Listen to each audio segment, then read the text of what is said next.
Hi, it's Matt again, teen librarian at the Kinderhook Memorial Library, here with another book talk. Today's topic of conversation is going to be supernatural stories. Carry on my way. No, not that. That's more like it. I wanted to do something thematic since it is October now and getting closer to Halloween, and I do love some scary stories. Today I wanted to focus on supernatural stories that aren't particularly scary. So all these stories involve ghosts and spirits and werewolves or vampires, but not necessarily in a horror setting. So this is great if you like witches and you like ghosts, but you don't really like gory or super scary, not gonna let you sleep at night type of stories. So if you are a fan of supernatural stories, there are probably certain authors that you're very familiar with. Marissa Meyer, who wrote the Twilight series, Cassandra Clare, you can see all of her books behind, who wrote City of Ashes and a whole lot more. There's also Holly Black, who you've probably read a bunch of. The first part is called Darkest Part of the Forest, or the first book is called Darkest Part of the Forest. It tells the story of Hazel and Ben, who are two siblings who live in the town of Fairfold, which actually exists right on the border of Fairy, which means that there's a lot of supernatural entities in play, lots of magic, lots of crossover, and of course, as the stories progress, Hazel and Ben get very entwined with what's going on in the town of Fairfold and the fairy world beyond. It's a really great story because it includes a lot of supernatural elements. It's sort of like a fairy tale, but in a very traditional sense. It's dark. There's not necessarily happy endings. Not everything gets tied up nicely. The characters are really compelling. I enjoy it very much. Again, Darkest Part of the Forest. Another Holly Black book that I forgot to talk about when I first recorded this, but I think definitely deserves some recognition. The Coldest Girl in Coldtown is a fantastic twist on the traditional sort of vampire romance novels that were popular a while back. Coldest Girl in Coldtown tells a story where vampires are extremely popular, but they're forced to live in these quarantined areas called cold towns because of the danger that they pose to actual society, but people still tend to worship them. They love to watch live streams of their parties and their shenanigans. This tells the story of Tara, who doesn't really care about cold towns that much until her boyfriend ends up becoming infected and she needs to make a trip to a cold town in order to try to cure him. What follows is really back and forth between her not wanting to go but feeling as if she has to. I really appreciate what it does for the vampire romance genre. Again, that's The Coldest Girl in Coldtown by Holly Black. Next book I wanted to discuss is called Anguish House. This one is actually by Sherry Priest, who I talked about a little bit at our last book talk. It's a really classic haunted house tale. So if you enjoy stories about people who move into a new house and then there are spirits and things go wrong, this is the one for you. So the story follows Denise, who moves in with her mom and I believe stepfather to this dilapidated house down in New Orleans, and they keep trying to fix it up and everything keeps going wrong because, of course, there are spirits haunting the house. She learns more about what's going on when she discovers an old comic book, and you can see there's actually a lot of graphic novel pages here, very similar to her other book that we talked about, I Am Princess X. I definitely recommend, if you've read I Am Princess X, if you're a fan of haunted house stories. It's also just, again, good characters, good story. Highly recommended all around. I also wanted to talk about The Raven Boys by Maggie Stiefvater. This was one of our Battle of the Books books a couple of years ago. Maybe it was last year. I don't remember exactly. Raven Boys tells the story of a blue sergeant who lives with, I don't know if they're witches, I will say they're clairvoyants.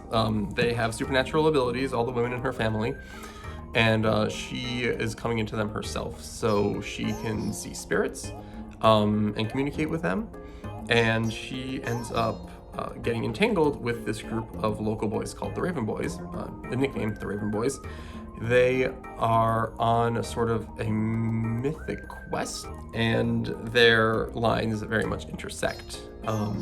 It's a great book. I didn't actually expect I would enjoy it very much at first, and I really just devoured it when I first started. It's the beginning of a series, so if you like the first one, this one kind of ends on a cliffhanger, so it really leads right into the next books really well. Again, Raven Boys by Maggie Stiefvater. I couldn't talk about supernatural stories without mentioning one of my favorite authors, Neil Gaiman. The one I'm going to talk about today is the Graveyard Book. It's sort of a younger fiction. We have it in our YA collection here. A lot of libraries have it in their JFIC.